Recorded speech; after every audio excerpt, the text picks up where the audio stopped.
The wickedness of Joash.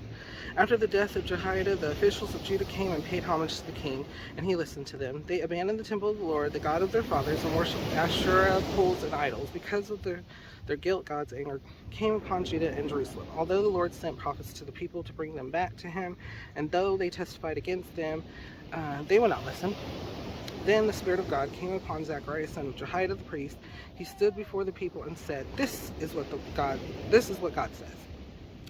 Zechariah. So I believe this is the same Zechariah. Please correct me if I'm wrong in comments. Zechariah that we're going to read as a book. There's a whole book for. This is what God says. Why do you disobey the Lord's commands? You will not prosper because you have forsaken the Lord. He has forsaken you. But they plotted against him, and by order of the king, they stoned him to death in the courtyard of the Lord's temple. King Joash did not remember the kindness Zechariah's father Jehoiada had shown him, but killed his son, who said, as he lay dying, May the Lord see this and call you to account. So take note of this. This is almost like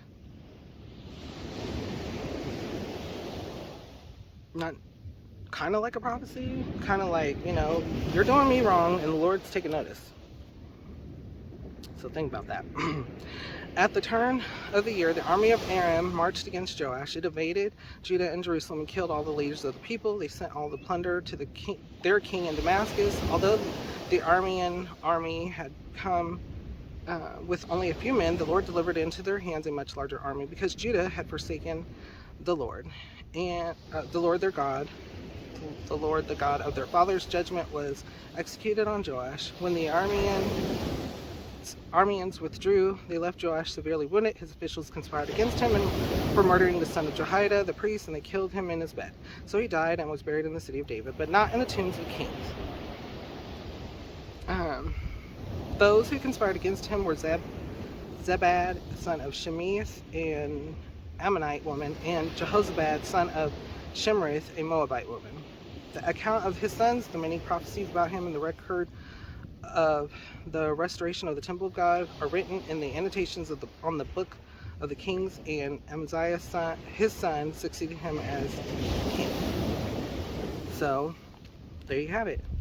He ended up passing away because things that he had done was taken into account.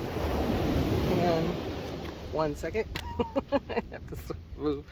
And so that was his downfall. What kind of thoughts or feelings come to your mind? How does it make you feel, and what does it make you think?